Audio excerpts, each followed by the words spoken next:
Radio Free Skaro!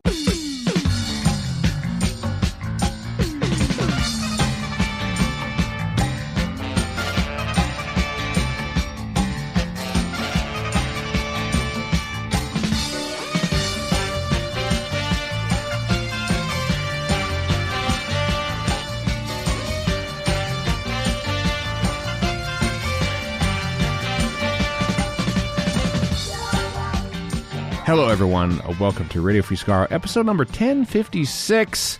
I am Stephen in Edmonton. Morning, Vancouver. And Chris in Edmonton. Today on the show, something we've sort of bandied about in recent weeks as three Canadians. The topic being the state of the UK TV industry. Well, noted journalist and writer, person who covers media, Paul Kirkley, dropped me a line a few weeks ago saying, I've written this interesting article about the future of British TV, and it's American. And so Paul Kirkley's on today to talk about it. Spoiler alert, he's not very optimistic about the state of the UK TV industry. So, well, that headline made me go, ew, at the end of it. So yeah, I know, because it's the UK is so reliant on outside funding right now because we're not a whole lot better. Like, we have a lot of co-pro stuff happening here, too. And people coming up and filming their own stuff here in Canada because it's cheaper. Yeah, well, that's kind of what's been happening in the UK now, too. Yeah.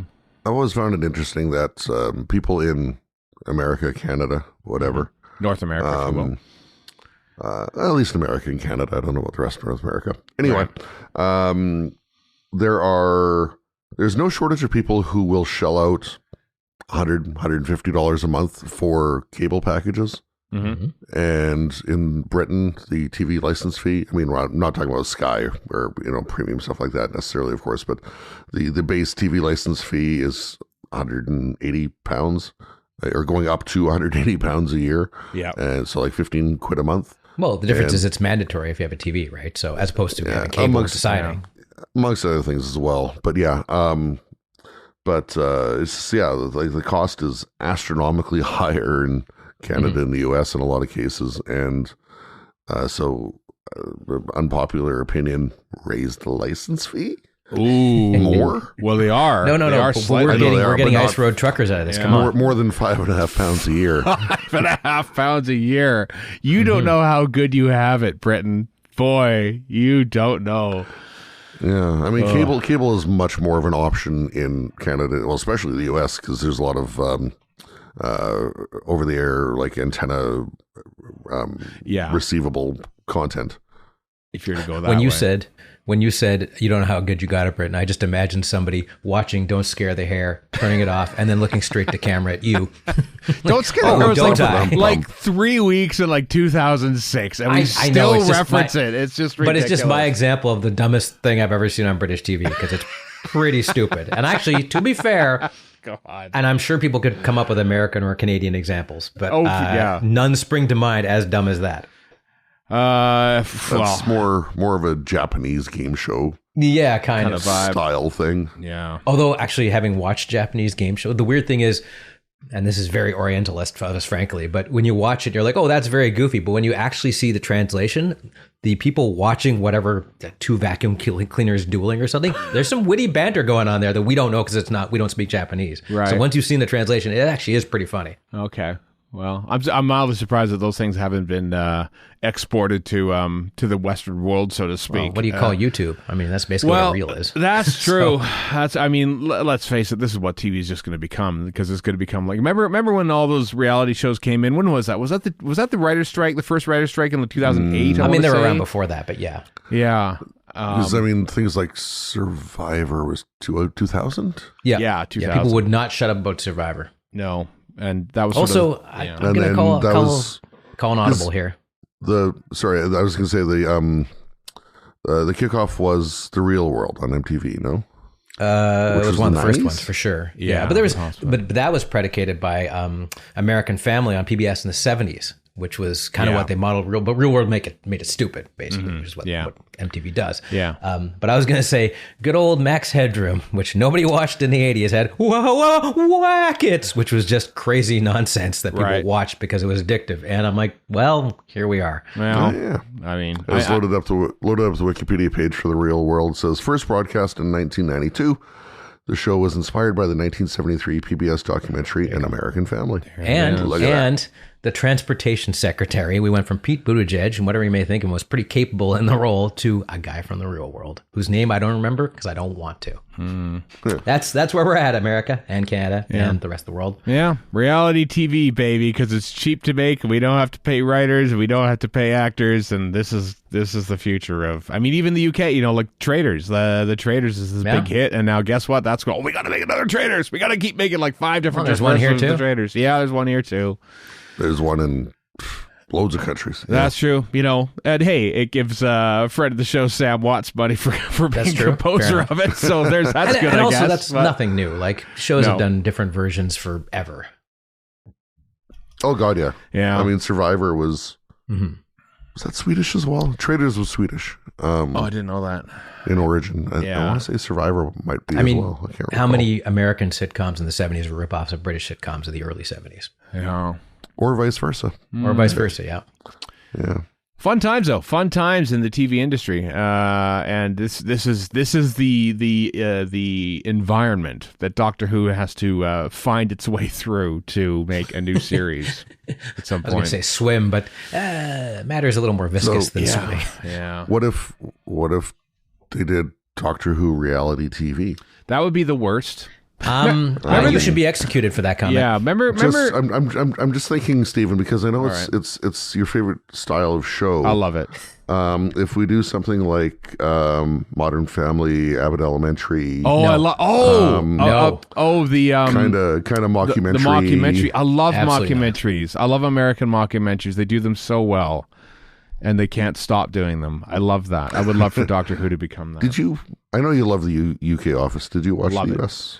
I watched 21 minutes of the first episode of the U.S. Office, which is basically a shot-for-shot remake of the first episode of the UK Office. Thinking, why am I watching this bad cover band do this song? Why? And I stopped. And I'm sure Veep is a good show, but it was so much basically the thick of it. And I'm like, well, I'm only going to put up with this frenetic nonsense if Brits are involved. The thick of it is head and shoulders above Veep, in my humble opinion. But yeah, I mean, if you look at the failed pilots of like IT Crowd, for example, which was a remake of Red British episodes. Can you imagine if they tried? Maybe we'll get to it right now. Maybe this is the segue, baby.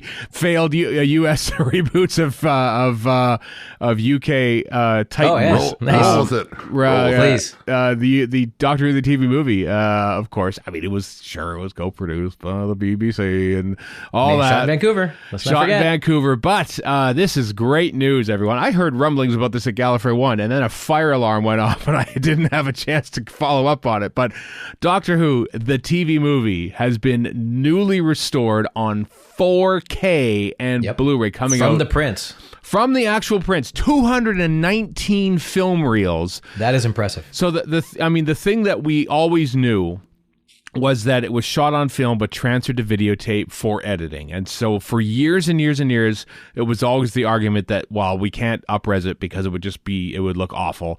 So this is the best we're going to get on DVD. And so, but obviously there were 219 film reels sitting somewhere. And Paul Vanessas and other people have found them and meticulously scanned them and I've restored it all, and it's coming out on 4K and Blu-ray later this year. Pre-orders for the UK are up there, not for North America yet or anywhere else, but very exciting. And in the original 4x3 as well.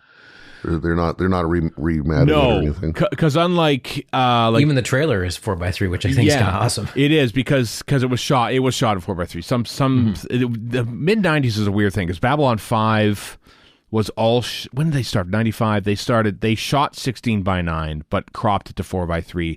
Deep Space Nine shot their first 2 seasons 4x3, and then they shot 16:9. Then TNG was all 4:3, and then they all 4:3 because you have to show it 4:3, otherwise you're going to see all the the gaffer tape and all the rest Yeah, of it yeah. above them. But it was a weird time of like transition, like seeing the future, like, well, it's going to go 16:9. Maybe we should shoot it that way. But so it's still going to be 4:3, but it's 4K, baby, from the original 35 mil. And the other thing I love, and you're going to hear some Sylvester McCoy praise from me, is that the entire trailer is basically Sylvester McCoy going, "Yeah, it's about me mostly," which objectively is not, which is great. Yeah. Anyway, very, very. I mean, exciting news. Well, in a couple weeks, we'll have an episode on this proper. By the way, just so you know, we're setting something up to dig deep into the making of this. But the one thing I'm curious about. So for this has been like confirmed by no one, be it Russell Minton from the producer of these things or anyone else, but it's sort of been on the wish list of everyone. Is like, hey, there's going to be a Wilderness box set. You know, the Blu-ray set, right? The Wilderness collection. We just assumed that for some reason Downtime would be finally coming to Blu-ray or something like that. Up-resed from the 35 mil print. Yes, the original 35 mil. Does this supersede such a release? Is this basically what we're going to get for the interregnum between the BBC, I would guess so, the original yes. BBC and the 2005 revival? Yeah, I mean, as we were talking about before recording, there's an argument to be made to not have a Wilderness Years set because of this release, but there's still a lot of stuff out there that hasn't been put out on Blu-ray that rights issues, clearances, whatever permitting could definitely be out there. So Dimensions of Time, Resistance is Useless. I mean, that was just. I mean, Resistance is Useless Shakedown is basically just your. You know, it's a what was it, BBC 3 doc or BBC 2? I don't know which one it was. It was all we had at the time, right? So yeah, like we hold it up as a thing but there were other things out. There were other little like cult of, you know. There have been other BBC TV specials that also talked about Doctor Who that haven't seen the light of day either. So like Resistance. What about all the Mythmaker stuff was still getting made back then, wasn't it? The what stuff? Yep. Sorry. Mythmakers, like all those interviews. Oh yeah, all the yeah. But that's that's Barnfather and stuff. And Nick then Briggs was doing his own thing at the time as well. Yeah. Like, you know, the Bill Baggs stuff too. Like, does any of like it would be amusing if the BBC would have to negotiate with like Bill Baggs to get the rights to something that they had to negotiate the rights with the original creators of some of these Doctor Who monsters to be able to. It would be a weird kind of like legal bit of nonsense to get it onto Blu-ray. Anything that it takes to get a Blu-ray copy of the Arizona Solution. That's true. That was shot on 70 mil actually. Also, here's the thing. It was shot on IMAX. Yeah. Okay, IMAX, that's enough. Here's the thing. If you're going to talk Wilderness Years, if you're going to have a documentary about the Wilderness Years, honestly, audio and books are the main things you should be talking about, not these. These are all fine and good, and I'm not, making any disparaging remarks about Downtime or whatever else. But those are the main things that kept Doctor Who alive at the time. It would be great if they made like you get some sort of like a New Adventures documentary would be awesome. Yeah. Well, maybe even like a Matthew Sweet type thing.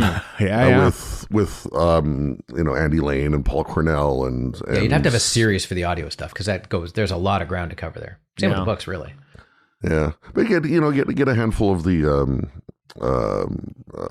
New Adventures authors around. Do like they did for the season 18 writers pub thing. Yeah. I mean, this is the one thing. This sort of separates it from the collection box sets. Is that this is there is no Matthew Sweet interview with Paul McGann, which we don't have. Like a lot of the extras, from what I'm looking at, were on the original release. Yeah. It does contain the uncensored UK version and the USA broadcast version. Now, here's my curiosity about this, because of course it's coming out in the UK. Which of course is PAL. And if you look at the DVD release, I'm sure I've talked about this because they did a live commentary for the TV movie at Gallifrey 1. And it was my responsibility to provide the copy of it from the DVD. And what's always bothered me about the DVD version, esoterica, hence here we go, and this is the case with other things. For instance, if you're to buy Leverage on iTunes, it is the UK version. Which means they've taken the NTSC version, and which is 30 frames per second, and converted it to PAL, which is 25. So they've sped it up. So if you watch the Doctor Who TV movie on DVD, it's actually about 5 or 6 minutes shorter because it's sped up and it sounds sped up. So like the Dalek voices at the very beginning are even more higher pitch, and McGann, all the audio is wrong. So when I did the commentary for it, I says, well, even though they can't hear it because they're going to be talking over it, I am pitch correcting this and slowing it down to where it was. So what my curiosity about this is that I hope that when they do this, it comes out as a PAL version in the UK, but that it's not converted from NTSC to PAL back to NTSC for the North American release.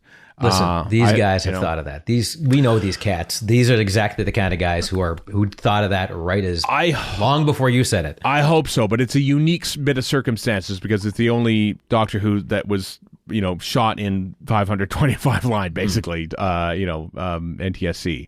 No, I think anybody who takes the time to restore a bunch of 35mm stuff knows what they're doing. They better. Let's just assume that. Well, listen, this and other mysteries hopefully will be solved in a couple weeks when we do an episode on this. But, it's the thing that we're all asking to find out. It's vital. It sounds bad. I can't watch the DVD because it just sounds bad because everything's pitch dark. Here's the thing. You are a Doctor Who fan. This is a great news. What's the worst thing I can pull out of it? I know. Well, I just so they do have the USA broadcast version and the uncensored UK, the quote unquote uncensored UK version, because of course they censored. They made some cuts. I'm like, okay. There were some cuts in the opening shootout there between the Chinese gang that eventually killed the Seventh Doctor. Because I think there was a bit of controversy at the time with a shooting incident, so they cut that out. Oh, yeah. All right. I think they completely cut out Eric Roberts. They replaced him with I don't know. Over the last Sam few years, West. I was sneaking fondness for his master. I mean, I wouldn't go out of my way to watch the TV movie again. Right. And he is super campy and stupid, but I mean, it's still kind of fun. It only took a quarter century to get there. Yeah. Exactly. Yeah. Yeah. But exciting news all together. There's pre-order links for the UK, links in the show notes, but none yet for North America. Perhaps because they are working diligently on the North American version, the 525 line. Yep, they're pouring frames from test tubes into pipettes, and right. I mean, it would honestly take less work to do the North American version than it would be to make the UK version. That's the run of it, because of course the 35mm stuff is from. Well, I mean these are all questions we'll deal with. Damn it, in a couple weeks' time. Well, you're gonna let it consume you, is what's gonna happen. Yeah, probably. Honestly, that's something I don't know. Is when they shot it, did they shoot it at 24 or 30? They shot it for North America, but it's a good point. Yeah, probably 30, you'd think, but I don't know. It was shot in North America, so getting whatever. And there's no theatrical showing, so why would you bother? But it's on. I mean, 35mm is a format free thing. It's not a videotape or anything like that. But it was when it was converted to videotape. That's where all the screw ups happen. So no, it'll probably just proper audio. You wouldn't have to do 3-2 pull down. So if you don't do you're eliminating a step because you have to do 3-2 pull down with proper film, quote unquote, like a movie, a motion picture. Yeah. And I would presume that whatchamacallit, Trek, etc. was shot on 30. Shot at 30 frames. Yeah, it was. Yeah, like all North American stuff was. Yeah. Because it's not going to show up in a theater, so why bother, right? Yeah. Well, we'll find out. We'll find out in a couple weeks' time on this very podcast, kids. We'll fret about all the dumb nerdy questions that you think you want to ask, and then we'll ask them. Yeah. Pointless stuff you didn't bother to think about because it doesn't matter. Well, It does matter. It does not really matter. 200,000 feet of film. Amazing. I wonder if there's raw film footage that we could watch. They put that on there. I knew it'd get to studio cam somehow. I mean, I would love to see the raw rushes of some of this stuff. Damn it. It's amazing. Incredible 24 work. frame transfer, 24 frame. There you go. TV this is incredible. Let me nitpick the dumbest things of it. I'm just looking at here. The TV movie has never looked or sounded so good with a 24 frame transfer to match the original film rushes. So was shot 24. And immersive surround sound rebuilt from the original raw sound elements. Of course, that's by Mark Ayers. So, So 24 theoretically, it'll look better on your TV at 24. It will look amazing. It will look amazing on our TVs when it comes out. Hopefully, I'm assuming this will come out in the anniversary year of the TV movie, the 30th anniversary. Sense, yeah. Yes. So we won't wait like 9 months like we did, season 20? It'd be great if it came out the day you saw it early. Like when it aired on ITV. Honestly, yeah. Here's the thing: it should come out May 14th I saw it in the early UK. too, actually. It should come out May 27th in the UK, and it should come out on May 14th in North America, but only in Edmonton. It should come out on May 12th. I remember watching it at home at the same time. So yeah. You know what you can do, Stephen? Right. Is when you get this release, you can take your label from the totally should. Original ITV broadcast. Yeah. And slap it on your 4K. I will. I'm going to milk that. Yeah, absolutely. Oh, absolutely. How come I wasn't contacted for a documentary about that? Like, where Put was it inside, and so it's your extra tiny little bit of unique VAM only for you. Yeah, where's my VAM? This is me taking the tape label is bigger than me helping to uncover the War Games HD footage. All right. Oh my God, absolutely shameless. This is huge, and I was just ignored. This is the worst release ever. I'm so upset. Okay, all right. Let's tone it down there. We're moving on. Yeah. Anything else? Probably for the best. Yeah. Well, I'm a TV movie apologist, so I'm looking forward to this. I like it. I really do. I admire it, but more than I like it. Let's put it that way. Yeah. As I've probably said in the past, at one point in time, this is probably I don't know how many years ago now. I was talking to Chip from 2 Minute Time Lord about me doing a 2 Minute Time Lord episode about how the TV movie is a better introduction to Doctor Who than Rose. Whoa. I don't think I agree with that, but okay. Well, I never made it, so my argument Chip goes don't unsaid. agree either. Oh, all right. Speaking for him there. He did. I can't remember why we never actually went through with it. Yeah. Speaking of Blu-ray releases and when they're going to come to North America, so the Blu-ray release for The War Between the Land and the Sea is coming out on Monday in the UK. Mm-hmm. Of course. Are you sorry? Okay. Sorry, you say the thing and then I'll say the thing. Okay. Yeah. Thank you. Thank you for your inner monologue, taking a backseat to my reading the news. You're welcome. But the big documentary from it, called Deep Dive, was great name. It is actually. It was put out on YouTube earlier this week. Like so it's all there. So if you don't want to buy the Blu-ray, you can still watch the VAM. The funny thing is, of course, is put it on the official YouTube channel. We've all watched it because we watched the episodes. The show still isn't on Disney Plus. It's not coming in March. Here's What's Coming in March on Disney Plus came out earlier this week, and The War Between the Land and the Sea not on there. So if you want to watch a big deep dive into a show that you technically will not be able to see for at least another 2 months, links in the show notes. You can look at it. Like Pete McTighe said at Gallifrey, just get a VPN. Get a VPN, I guess. Yep. So much for the Disney being a valuable partner in the making of Doctor. Friend of the show, Pete McTighe says so. Yeah. What was your comment, Chris? My inner monologue from earlier was why just questioning the timing of why this came, like why now, why not 2 months ago? But the right. tie-in with the Blu-ray release makes perfect sense. Oh, I see. Yeah. That's why it came out. Yeah, and there's some interesting stuff in there because McTighe and RTD are talking about how, like, basically RTD had the idea of this spin-off at the same time he was writing the Star Beast, about which more very soon. And for various reasons, it was delayed. And I'm speculating at this point here, but so they filmed all of season one. They wrapped season one filming on July 14th. I actually checked the dates here, July 14th, and then the second season started on October 23rd, so like just over 3 months, basically. I'm wondering if the original plan was to shoot season one of Doctor Who, and then do The War Between, and then do season two of Doctor Who. And perhaps behind the scenes casting changes and adjustments maybe forced them to completely rethink season two of Doctor Who and shoot that first and then do the spin-off after the fact. I'm guessing that is what happened.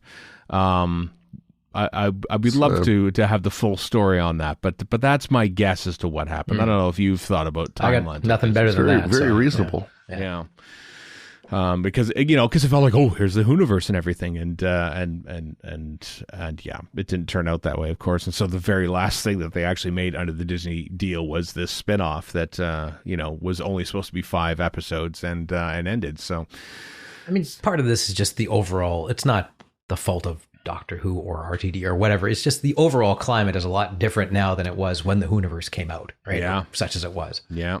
Although it was kind of at the tail end of the peak, really. True, but also, I mean, the Disney deal, I think, was probably looks like it was going to be gone anyway by the time. I think of it as when Boo.com went bankrupt in the .com boom. You're like, oh yeah, this thing is going off a cliff. Yeah, like, that's kind of where they were. Yeah. It's basically the war between is a contractual obligation at that point because I think by the time they started shooting season 2, they knew it was probably going to be done. And so that's why they basically rushed through it and had to rewrite a whole bunch of stuff to include a new companion that wasn't originally the plan and everything like that. So yeah, boy, oh boy, I would love to see a book on the Disney Who era because there was a lot of stuff that got moved around and yeah. I think you'll be waiting a little bit for that if it ever happens. Quite a bit. One of the aspects of the documentary that I really enjoyed was the bit about the plastic and the trash flying around. Yeah, which is one of the best scenes in the whole series. Not the spoilers for the. Yeah, fair enough. You know what? But actually, you know what? Just to give you an indication, when I attended a panel that had. Alexander Defiant was on it amongst others, and he how many people have actually seen it? And only about half the people in the crowd put their hands up. I thought that maybe people would have used a VPN. So just to give an indication that a lot of people didn't actually go out and seek it out. A lot of people are literally just waiting to watch on Disney Plus. So people think aren't about as that technically dedicated. Remember back maybe 10 years ago, we had people saying, "Where can you watch this?" Because you couldn't see it in the States, and people were watching YouTubes of it, chunks of it on YouTube. And I'm like, this is primitive nonsense. Just get yourself a VPN. People didn't know what it was. Or the 5-minute chunks with the image flipped. Yeah, exactly. On Daily Motion or Vimeo or whatever. It on backwards, and I'm not slagging people off. That's all they had access to. And it's like people just don't know what a VPN is or whatever else. And only maniacs like us go to the trouble, right? So I know back in the day, Kat would watch Doctor Who in that way because that was how you could actually, do it. Yeah. Anyway, Chris, I didn't want to derail. I just wanted no, it's all good. Yeah. No, for the trash scene, my biggest takeaway was how all of the plastic was sanitized in a giant bag of litter or something like that. I mean, I was watching that scene and I'm like, man, if that wasn't sanitized, boy, oh boy, that would be one smelly street, man. Beats the days when they brought in real actual meat. Dead animals in the studio in the making of An Earthly Child and really? hot studio lights. Yeah, baby, that was real. Disgusting. Yeah, TV, baby, TV in the olden days. Not good. Anyway, we love it. Yeah, I hope you enjoyed the Blu-ray in the UK. Here's the thing with Disney Plus weird rules. They don't put anything out on Blu-ray until at least a year after it has completed its run on Disney Plus. I know this because I am waiting with bated breath to buy season 2 of Andor, which hasn't even been season announced. 1. Is there any VAM on season 1 of the Blu-ray of Andor? You know what? Not a lot that's actually been that hasn't been put out on on YouTube or anything like that. There isn't a lot of stuff, but it's on Blu-ray. It's 4K. It's Andor. It's not on Disney Plus. It's on physical media. I should get them. You really should. Media.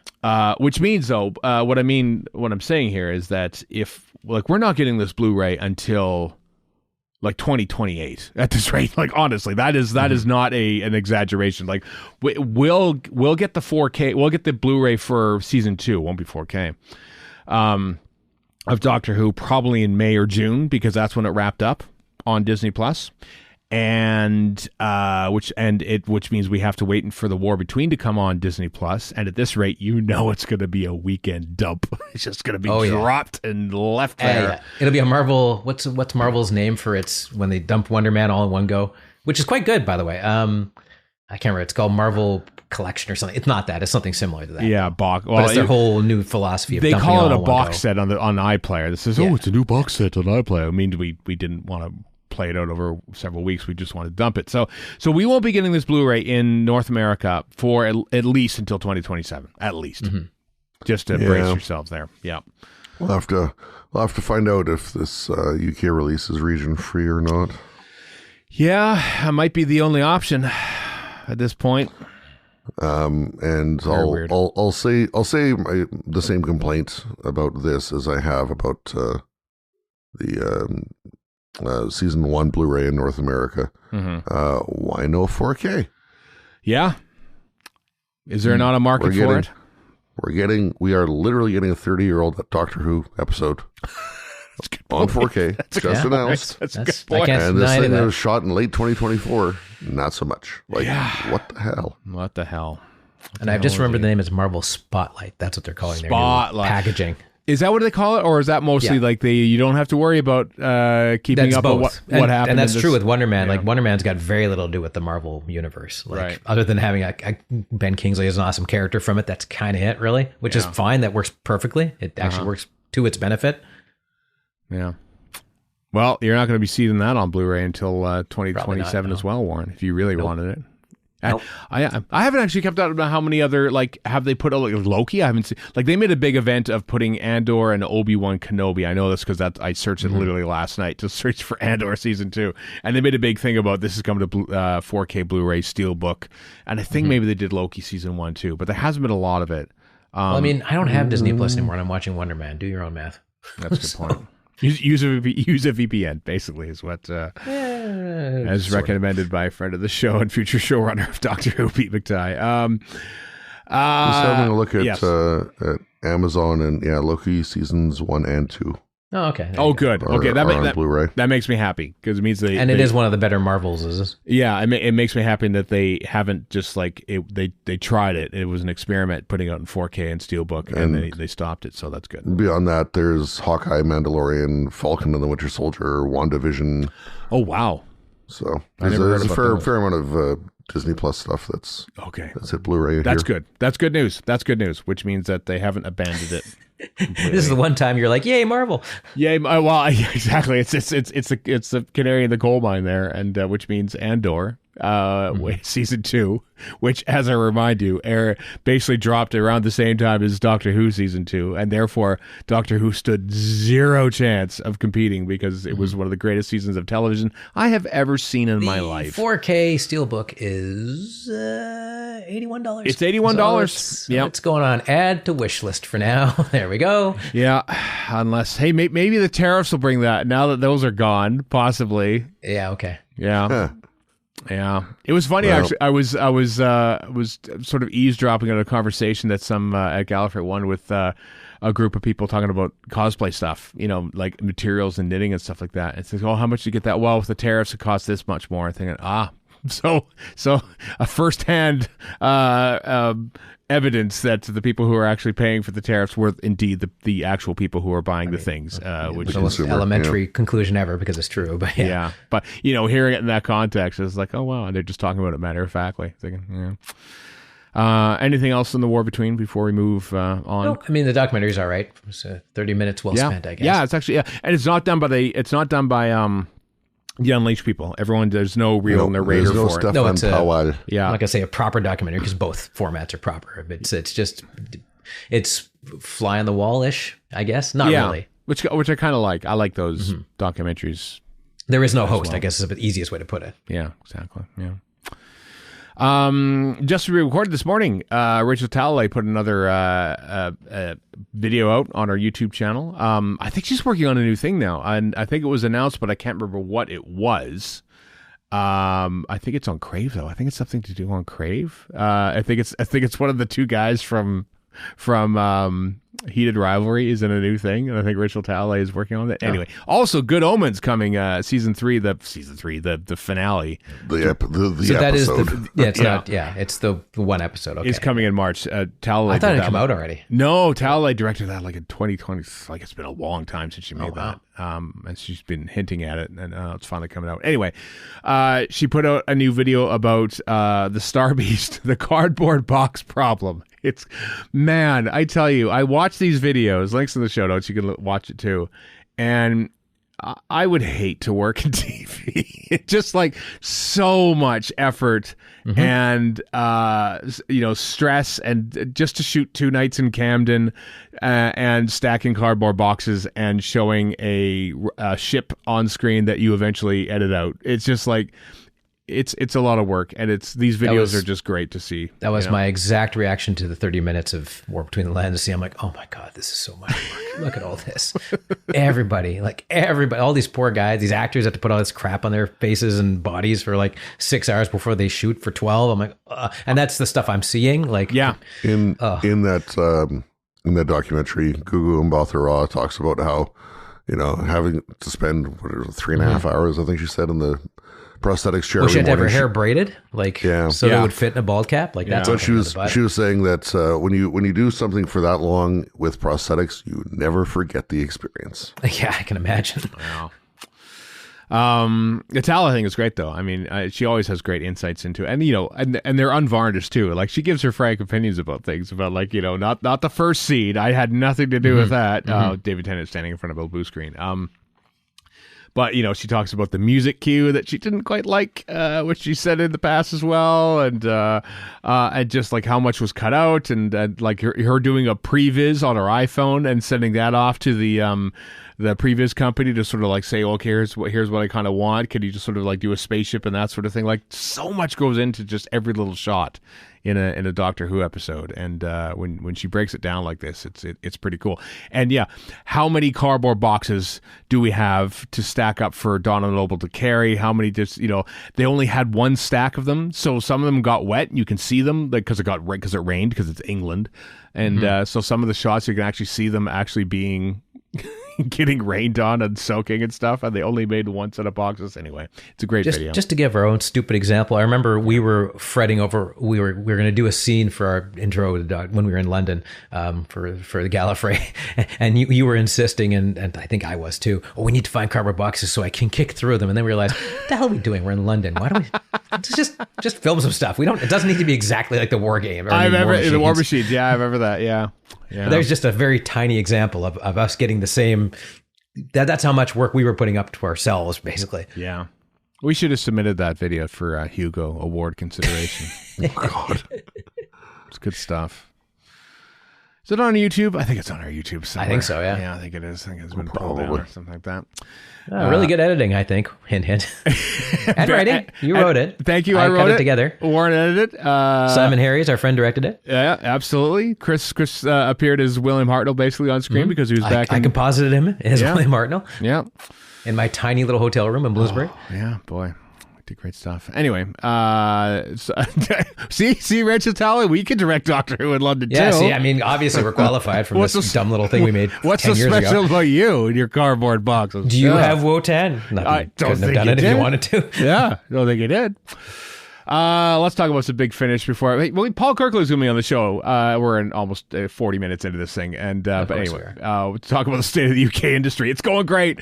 There's some big finish stuff coming out now. The third Doctor's The Imposters is out now from Big Finish. There's no cover art for us to overanalyze in the main article. Only in the on the trailer there, you can see John Pertwee, Liz Sladen, and Carolyn John, none of whom, of course, appear in this. There are other people doing it, but specifically the daughters of two of the actresses. And, of course, Tim Treloar is the third Doctor. That is out now. Third Doctor, Big Finish. Also, The Meddling Monks.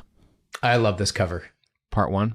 Yeah, with Rufus Hound and Gemma Whalen, also as dueling monks in the 1920s or 30s or 40s. What do you love about a radio show that might be a sitcom, which is kind of a brilliant. Like, this is what you do with Big Finish. Like, you got audio, you can do whatever you want. Why not stretch the boundaries of it?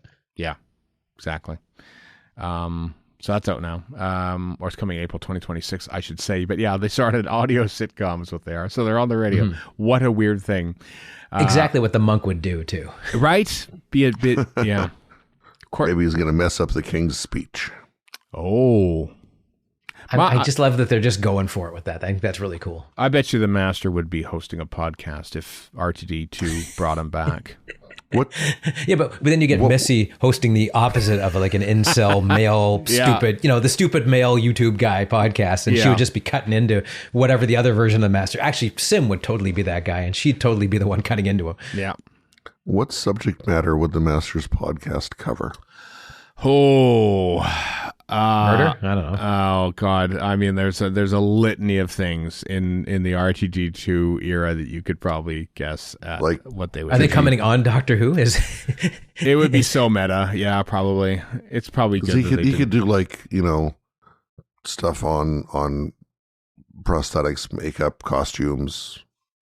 We do that. So get off our lawn, masters. Well, I mean, because think of, like all the times that he, like Khalid, for example. Right. Or, that's true. Okay. All right. I see where you're going here. He would just be talking about racist stuff or something like that. And therefore when he has to change his appearance for whatever purpose. Right. Yeah, which master would be, you can't do it like that anymore. They don't make that. They wouldn't make that nowadays. No. Yeah, because they made it already. Shut up. Exactly. As I fight with myself, as per usual. Once again. Also coming from Big Finish, hey, May 2026 is the 30th anniversary of the TV movie. Well, there's a Paul McGann thing coming out there too with Branches. It's called. It's in the Time War and all that. There's Paul McGann. Carol Ann Ford's in it. Yeah, remember her? She was going to be in season 3 of Doctor Who. The RTD and the ending. Not anymore. And then there's another Lady McGann, or she's in the same costume anyway. That is Emma Campbell-Jones, who of course played the Doctor's companion for a minute and a half in Night of the Doctor in 2013. So okay, but why she got that outfit then? Well, you're gonna have to listen and find out. I guess so. Yeah. To Branches when it comes out in May. Pre-order there. So there's also an upside down Dalek. Let's not forget that. There is. Yes, What's it floating upside down for? Yeah, he's drunk presumably. What is going on there? And an old sonic screwdriver. Sonny McGann is wielding an old sonic screwdriver. That's true. Everything's going crazy. McGann's wielding the Dalek gun. He is wielding a Dalek gun. But Sonny McGann, who I presume is to the left, wielding the sonic screwdriver. That's what I said. Yes. Yeah. Right. Yeah. What is happening in this? And does it look like there's like purple flowers and green leaves coming out of the Dalek? And whatever that is in the background. Is it like maybe what are those tentacles? Are they becoming clickers from The Last of Us? Maybe is that what's going on? Is there a zombie apocalypse? Just to further the video game nonsense. Yeah. Many games have weird crystal stuff, probably because it's easier to make as an object, and so that's what it looks like. Weird crystal stuff coming out of them. Could be. Have to listen and find out. May 2026, Branches from Big Finish. Also, lastly, from Big Finish, out now is it out now? Of course it is. It's out now. Yes, it is. With Star Cops, because we love two of us love Star Cops. Chris, do you like Star Cops? I never actually got your opinion on it, or maybe you could restate your opinion. I haven't watched. What? I like the idea of it more than I like the show of it, to be honest with you. But me too. I can't believe you watched Star Cops. Oh my god! Well, perfect for audio, though. It is actually perfect for audio. Yeah, it is actually. Chris, we're going to change that because next year is 2027, and that is the year in which Star Cops is set. And it's also the 40th anniversary of Star Cops. Wow. Yeah, it is, baby. Yep. So where's our space stations, damn it? I've got we're going to get to it with our last item, but there's a lot of stuff I got to watch fully next year because I watched bits of it. As long as we involve Big Finish Star Cops series script editor Andrew Smith. Of course we are. Duh. Of course we are. This is the he's got a standing invitation on this show, but I mean, yeah, of course we're going to talk to Andrew Smith next year about Star Cops, the 40th anniversary of Star Cops in 2027, for that wonderful 9-episode series that I adored back in the day when I ran it on PBS. It's good. And it's videotape. It is videotape. Graham Harper directed some of the episodes. Yeah, baby.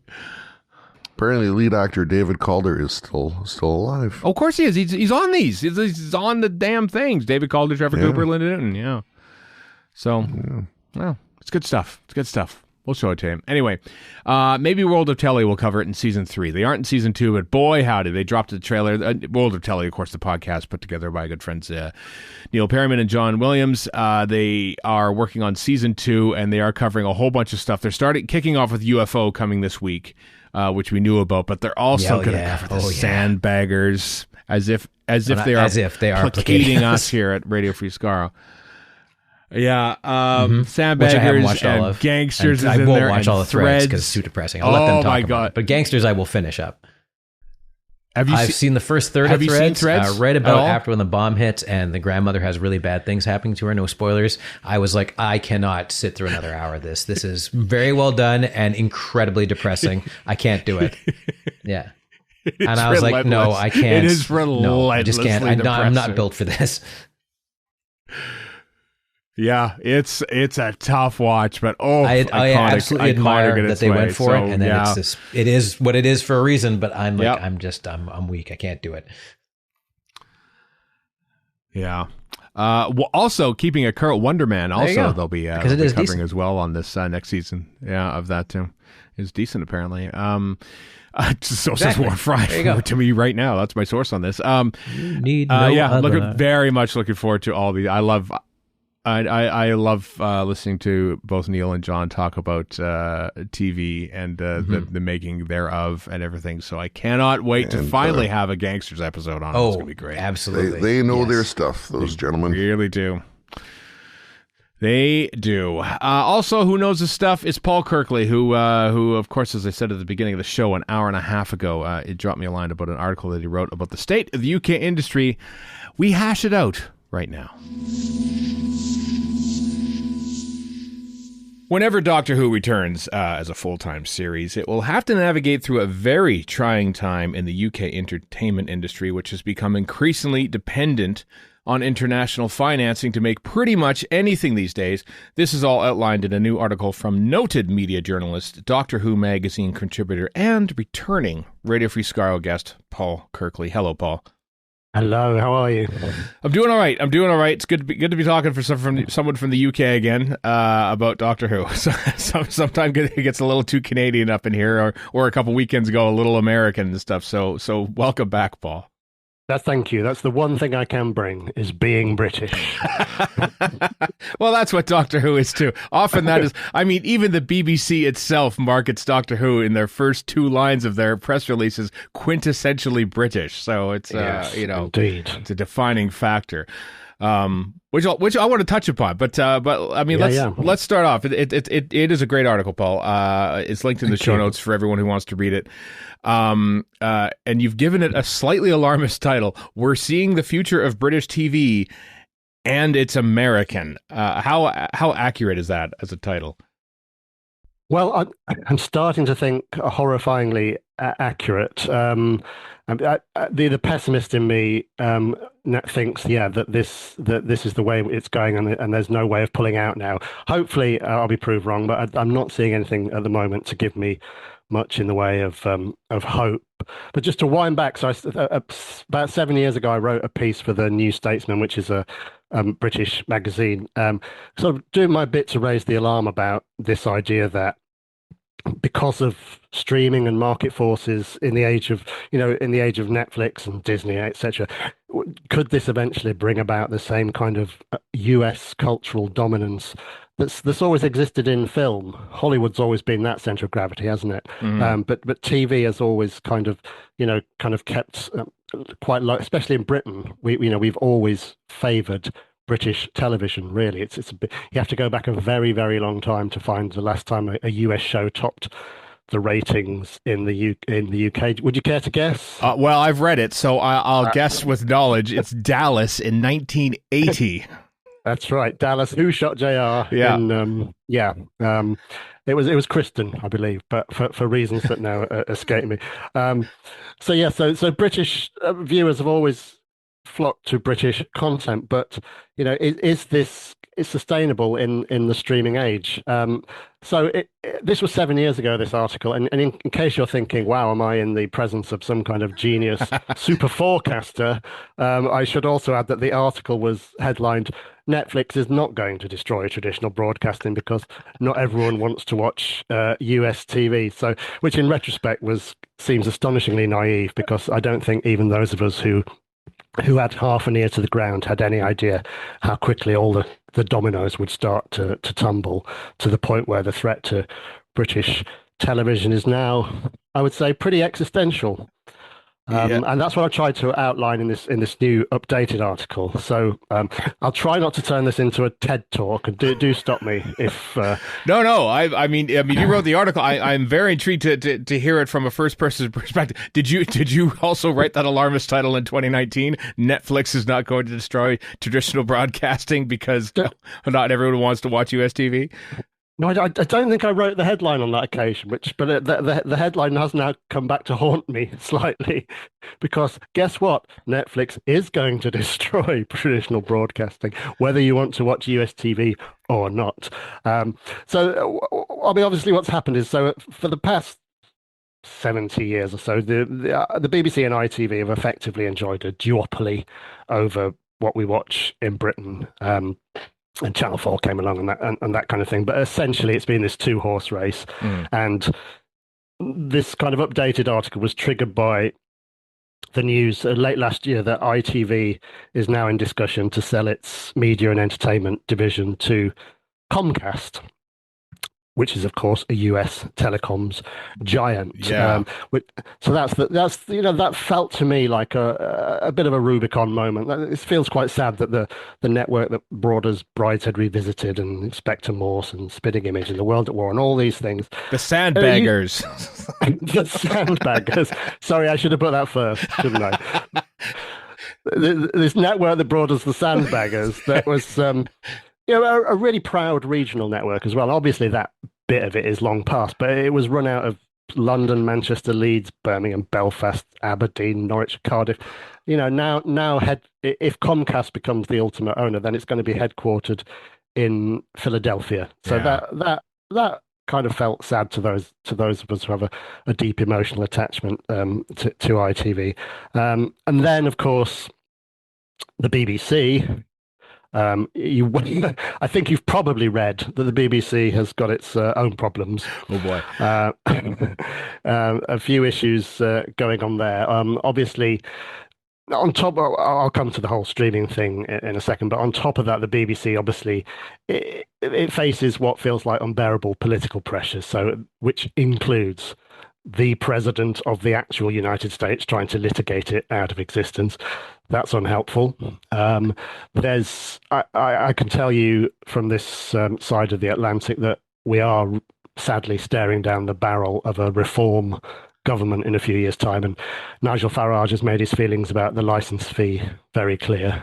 He's called it completely unacceptable and outdated.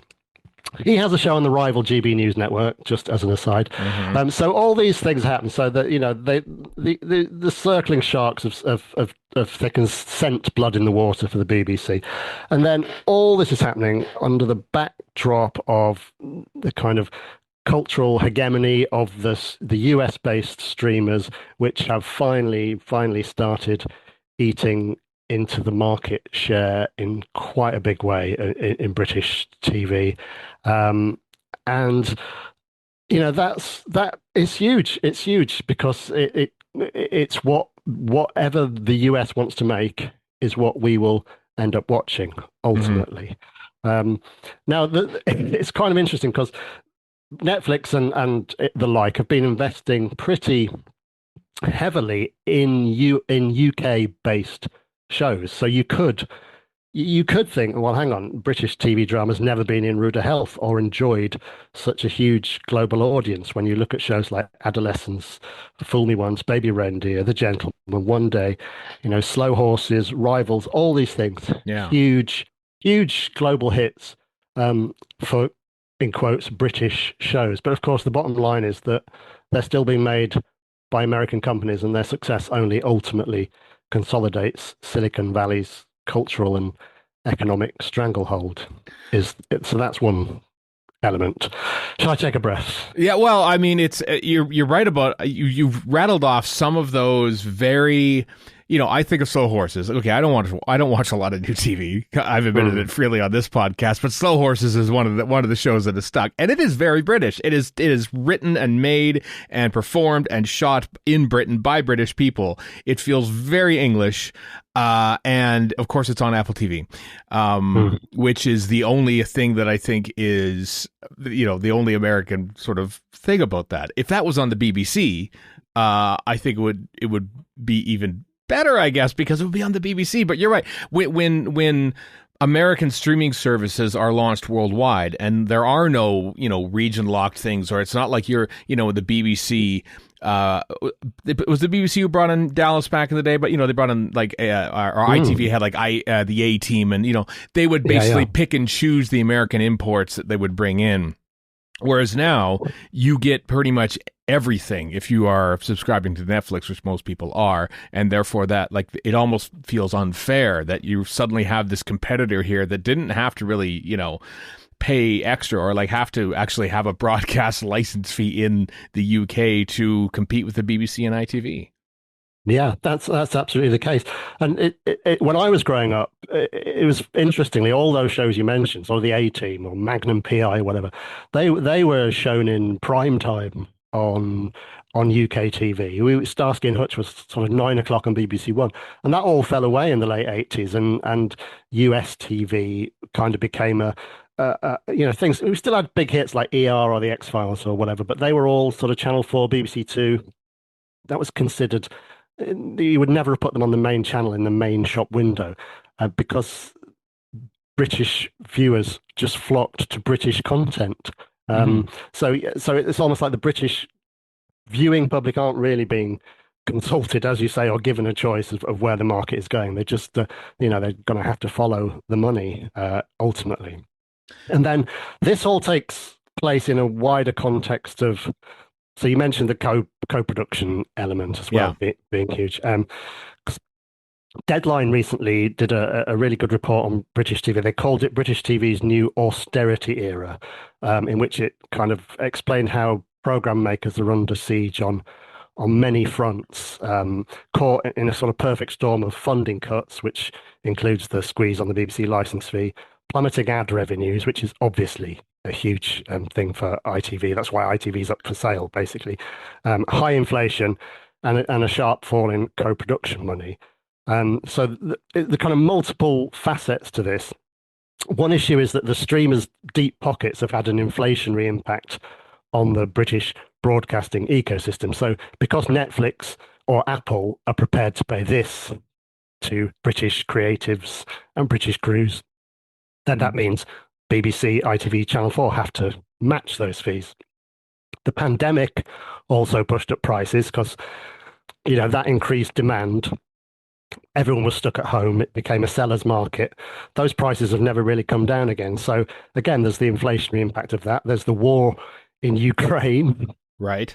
Bill Sims, the production manager of Doctor Who, told me how they had to rethink the current TARDIS build because they planned to build it in steel, and all the steel came from Ukraine. So you've got all these kind of factors, right? And then what's happened is having flooded the zone and kind of changed the whole market. The streamers have now started pulling back and reining in their spending. John Sen, who's a BAFTA-winning producer, wrote a really good Substack post about this, and he called it the shift from what the streamers called grow at any cost to show me the profit. So that kind of money tree is kind of being squeezed as well, but the cost bases didn't shrink with it. So as a result of all of this, domestic production spending in the UK fell by a quarter between 2023 and 2024. So this is all going on, and that's not even taking into account the ticking demographic time bomb. Shall I get into that next? Yeah, please. I'm very intrigued to hear about that. So obviously television also has a very big age problem. We know about this. The average BBC One viewer is now north of 60 years old. Young people are deserting old school linear TV at an alarming rate. Ofcom, which is the regulator, have described the BBC facing an entire lost generation of viewers. Many of them have gone to Netflix, of course. Mm-hmm. For a certain generation, Netflix has kind of become analogy for TV itself. When they think of TV, they think of Netflix in the way I used to think of BBC or ITV. And of course, they're increasingly abandoning television altogether, as we understand it, for YouTube and TikTok and those platforms. I was going to mention that too. Yeah, I mean, how do you make any TV show, not just Doctor Who, for an audience that I've sort of talked about it on this podcast a little bit. When RTD started, brought Doctor Who back in 2005. He was uniting the TV audiences into one, because everyone was watching different things, but they were still watching TV. And now in 2025, that audience that used to be watching Doctor Who in 2005, that age group, no longer is even watching TV. How do you lure them in? How do you make a show for people who aren't watching? And how do you get funding for it? Is basically what the problem is now, isn't it? Yeah, exactly. And in January of this year, more people in the UK watched YouTube than the BBC for the first time. So that felt like a real tipping point moment where YouTube's share overtook the BBC. So, again, that's a kind of crossing the Rubicon moment, isn't it? There's no way back from that, it seems. And we can talk about Doctor Who itself in a little bit and what it means for that. But the sort of it's not, the question is not just who gets to make television for British audiences. It's about the type of stories that we get to tell. And this, I think, is another huge factor in it. So Jack Thorne, who's probably our most garlanded screenwriter, and the best Doctor Who showrunner we never had, just saying. Well, there's still hope. There's still time, maybe. There's still time, Jack. He told BBC Radio 5 Live recently that during the course of his career, he said we've become incredibly dependent on international finance and co-productions. As a result, he said writers were being discouraged from telling uniquely British stories. Now, Elizabeth Murdoch, and this is how bad it's got. We're relying on one of the Murdoch family to be the good guys here. Right. She's co-founder of Sister, the production company behind another recent British Netflix hit, Black Doves. She issued a similar warning in The Guardian saying British producers are making excellent content for global platforms. With British talent, they're set in the UK, but these aren't the same stories that the BBC or Channel 4 would have sought out to tell. They're stories stories from all corners of the British Isles are struggling to be made in today's economic reality. And there's no better illustration of this than Mr. Bates versus the Post Office, which, for listeners who don't know, was the most watched drama in Britain of 2024, the biggest new drama in more than a decade. It was kind of a cultural and social phenomenon that really moved the political dial in this country and got the prosecutions underway and the kind of post office compensation ball speeded up. So you'd think, well, that at least would give ITV some cause for cheer. Mm-hmm. But the programme actually ended up making a loss of around £1 million. And the head of ITV, Kevin Ligo, he said, this is only a year or so later, he said, we just wouldn't be able to make it now because it's such a local story that it doesn't attract co-production money from abroad, or it can't be sold abroad because it's just not a universal enough story to sell around the globe. So I think, that's a huge problem. If British television can only make stories for a global audience, then you lose I think you used the term at the big top of this, didn't you? Quintessential Britishness. Yeah. I mean, it's there's two things I want to talk about on that, but like we've the first I'll say is that we Warren and I especially have sort of joked about bring back multicam BBC and stuff like this, and other people I've seen around also thinking why do we need co-production money? Why can't we just make smaller budget Doctor Who? But if you're making a show like the Post Office one, and at a loss, like even if I can't, what kind of show would the BBC alone or BBC Studios alone be able to make with Doctor Who if it was just them? I mean, we just we could just do 3 specials a year, but I don't even think that would be doable in this current environment. Yeah, and then it's a fascinating question because I mean, I think most of us will probably agree that the Disney money, I think you guys have talked about this on the show a few times. The Disney money wasn't necessarily that obvious on screen. The Gatwa era didn't look significantly more expensive than the Whittaker era, did it? Yeah, I think we would all agree with that. Which, as you say, might make you think, well, do we really need this extra money? Especially if you're an old fossil like me, and maybe you and Warren as well, who thinks Doctor Who often works best as a chamber piece filmed with between three studio walls. Let's just do it that way. But as you're correctly alluding to there, even those last Whittaker specials were wrapped filming in 2021, and the world has changed so much in terms of inflationary pressures, not just because the streamers have raised the going rates, which we talked about earlier, but also just in terms of materials and supply chains and global inflation. We're not quite at the Graham Williams kind of inflationary stage, but it's not that far off. So the co-production money might be less about Doctor Who having to be bigger and bolder, and more that producers are just having to run to stand still at the minute. Maybe that's why it's no longer viable without a production partner. I don't know. That's just speculation on my part, but I suspect that is a huge part of it. Yeah, I mean, I know the BBC studios, the various heads of programming or CEOs have stated basically, like even since the Disney deal ended, that co-production money is like almost required, basically. Like you could not make Doctor Who now without international funding. That's, and we all sort of look towards the US as being the natural home for that, because they also need like an international distribution partner as well. Is there an alternative to US funding out there? Like, would they seek out like Europe or something, some German production outfits or something? Because I know there have been some co-pros in the past dealing with, some, was it a VDF or something? I can't remember the name of the company in Germany, right, that sort of thing. Is that a viable alternative for Doctor Who or any British production house?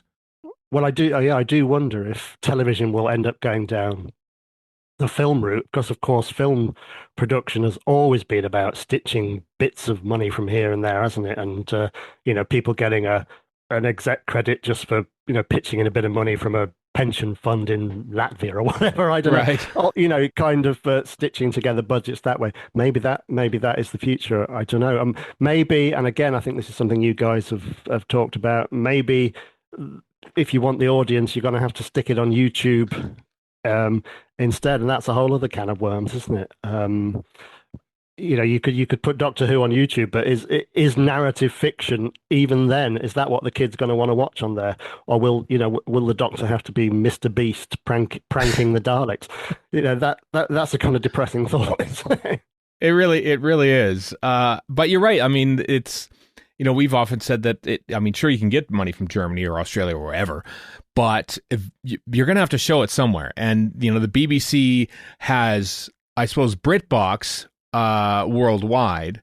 It's a smaller outfit, but also the CEO of BritBox has basically said, yeah, we're not really interested in Doctor Who. We're interested in period pieces and crime dramas, because as you say in your article, crime sells. Like that sort of like, looks past the borders, and like cozy murder just sort of is a universal format. That's right, and again, if you going back to the ITV kind of situation, so ITV was once the natural home of these huge, popular, beloved comedy dramas like Minder and Or Feeder's Own Pet, and At Home with the Braithwaites, which was kind of Peter Davison's comeback show. And now it just turns out it's endless diet of identikit crime dramas and psychological thrillers, because, as you say, crime is a universal language, and they know that they can sell that in, Borneo, Buffalo Springs, or wherever. Right.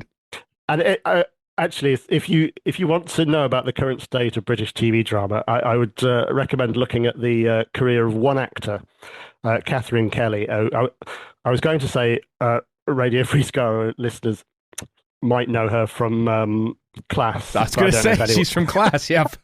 But I don't know if anyone actually knows.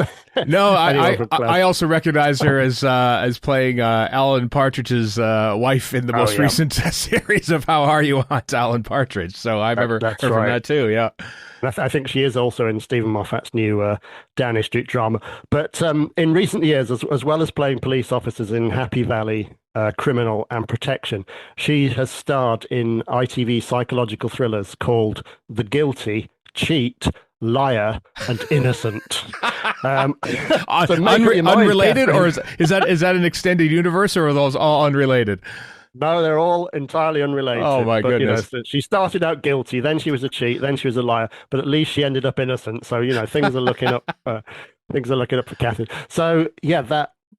But you're quite right. So that is why we're just flooded with crime stories, because that is considered a safe bet. And as you also say, kind of costume dramas are seen as a British strength. Yeah, the kind of the Downton Abbey effect.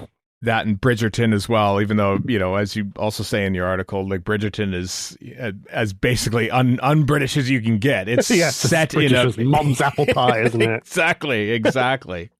Yeah. But I find this is a fascinating, I don't know what you think about this, but so what does this mean for that quintessential Britishness of Doctor Who? Because Doctor Who has always been this quirk. I think the quirkiness of Doctor Who is underpriced, actually. And you're more qualified to talk about this than I am. But I'm guessing that part of the reason it has a cult audience around the world, Colin Baker used to use this wonderful phrase, a home-baked loaf. And I think that's why maybe fans across the Anglosphere do cherish it, because it isn't Star Wars, because it isn't Superman.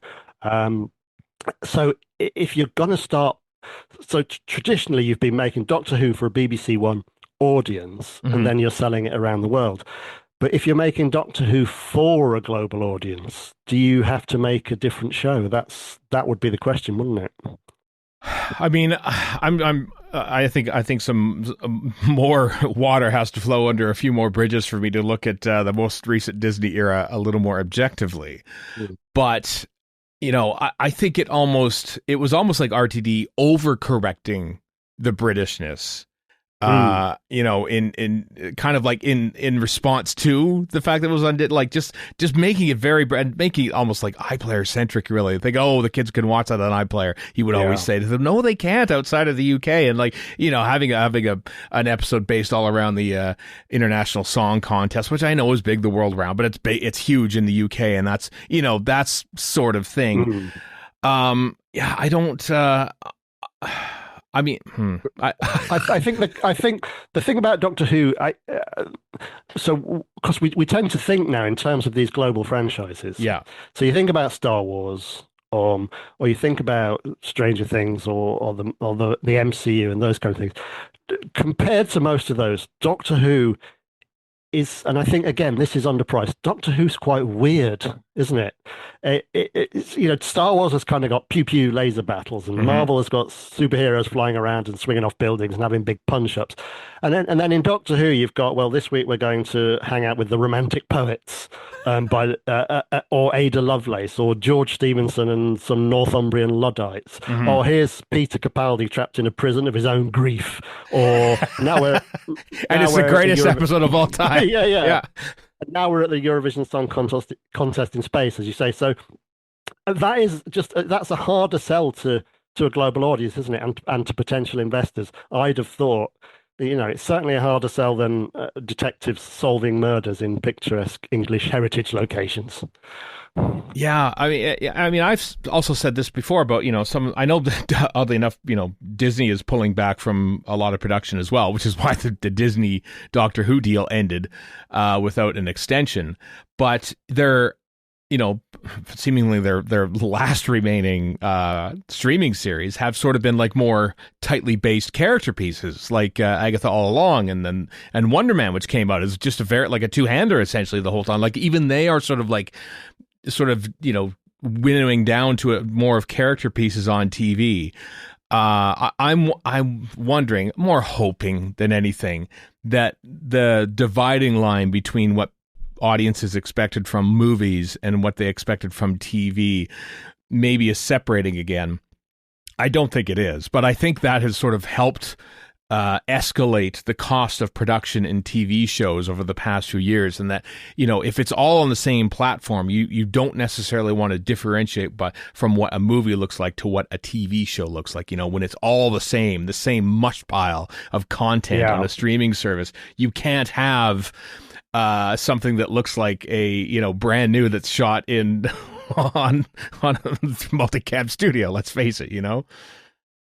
Yeah, absolutely. But if the BBC is kind of, you know, putting all its eggs in Doctor Who being a global brand, I just, well, I mean, I don't want to say the quiet bit out loud, but is Doctor Who the right show for that? Because I don't know, it's cherishably odd, isn't it, Doctor Who, in ways that other super brands aren't. I agree, and even Peter Capaldi himself said that there's that great interview on I can't remember the name of it, but everyone's quoting from it, and I keep seeing it, clips of it pop up on my YouTube feed about how, you know, maybe Doctor Who got a little too big. Like, it used to be this cherished thing that survived until it couldn't, essentially, and but they kept trying to make it this big, huge, worldwide thing. And, you know, I think the stories were good enough, and I know Steve Moffat has enough confidence in the show that, like, this is the best show ever. It should be seen by everyone. It should have the biggest budget ever to be able to make the best thing possible. But you know, when sometimes you lose that aspect of doing it, you know, pushing back against factors to make this show, and making the best show possible, you know. Yeah, and it's that thing is probably Ricky Gervais many years ago said about The Office. Would you rather be 1,000 people's favorite show or 1,000,000 people's fifth favorite show? Do you know? So that's the thing that Doctor Who's always had, this impossibly tricky line to tread, because it appeals to weirdos, right, like me, and we love it, and we love it for how sort of beautifully strange it is, but then you kind of also want everyone else to watch it and love it, don't you? But then if everyone else watches it and loves it, maybe it has to be something that isn't the thing that we love about it. You know what I mean? So it's it's a very hard circle to square, isn't it? It is. I heard on a recent episode of The Insiders, the TV podcast with Peter Fincham and Jimmy Mulville, one of whom is a former controller of BBC. I can't remember which one, and I also can't remember which one said this, but he said that the BBC should sell BBC Studios for a hefty profit and then hire them back basically as co-producers, you know, because they'd get that one-off large sale influx of cash, and then therefore they'd be able to fund a lot more productions that way. I'm sort of putting you on the spot on that one, but what would you think of such a plan? Well, it sounds like an accounting fix of some sort, doesn't it? But when you actually think about it, if as you say, you get that initial kind of capital from the initial sale, and then you're effectively, I mean, I guess I'm going to put it on the line and say those guys probably know a lot more about how to run TV channels than I do. So there's clearly something in it, isn't there? And anything's worth a roll of the dice at this point, surely. Mm-hmm. Well, what do you think then, Paul? How do you think the best possible outcome for producing a new series or series of series of Doctor Who, what do you think would need to happen and I'm not even talking timeline, because who knows how long that will take, but what do you think needs to happen for a new series of Doctor Who to be made?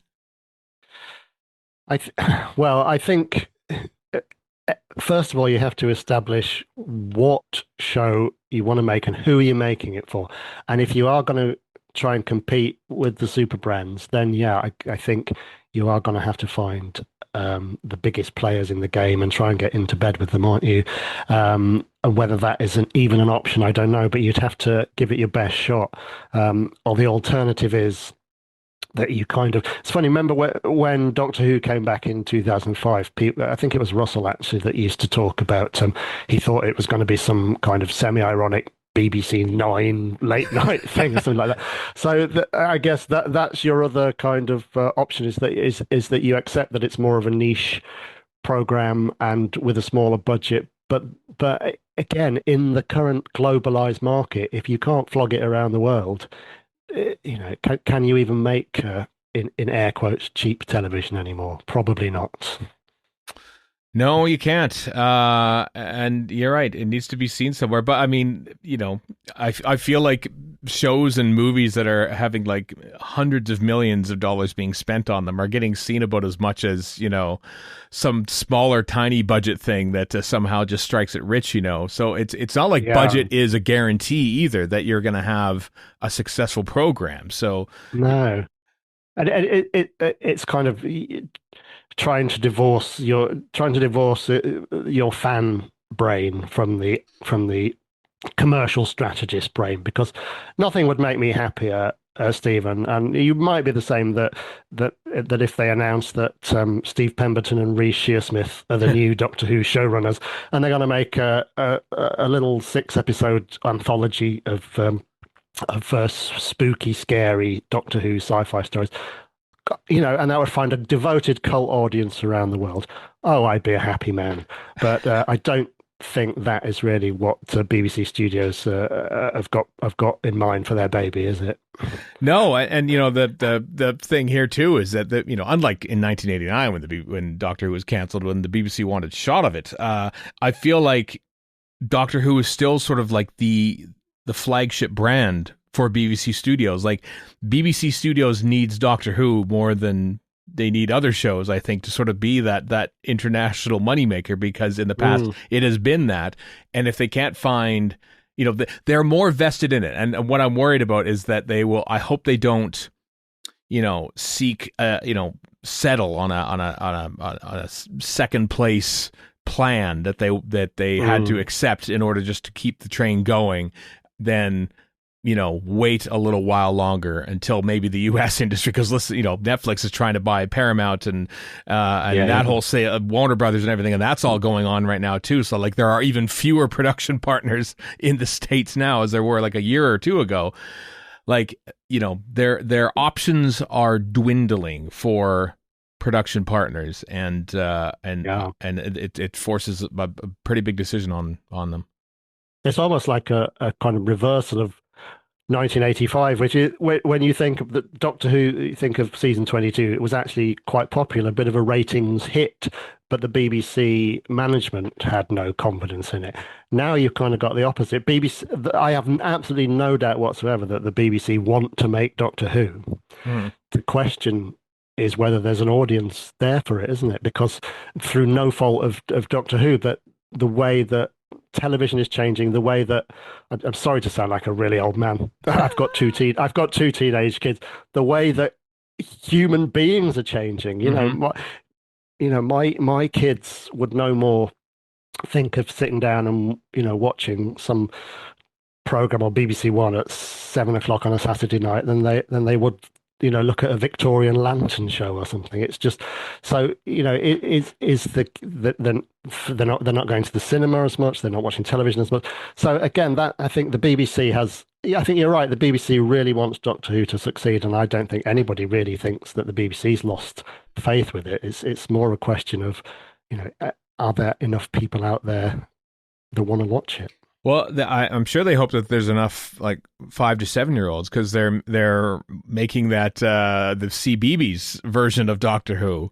Yes, the gateway drug. Yeah, for a first time, they're actually making a targeted BBC show, Doctor Who, targeted for the 5 to 7-year-olds. I mean, that's intriguing to me, because it feels almost like you're right, it's a gateway drug, but they're also like, is this, when Doctor Who does come back, do they sort of ignore that audience because they've got that show for them? And do they feel that they can maybe pitch, a family show is a tough enough thing to sort of sell around the world. If something has a little bit more of an edge, maybe that is more marketable, perhaps, in the grand scheme of things.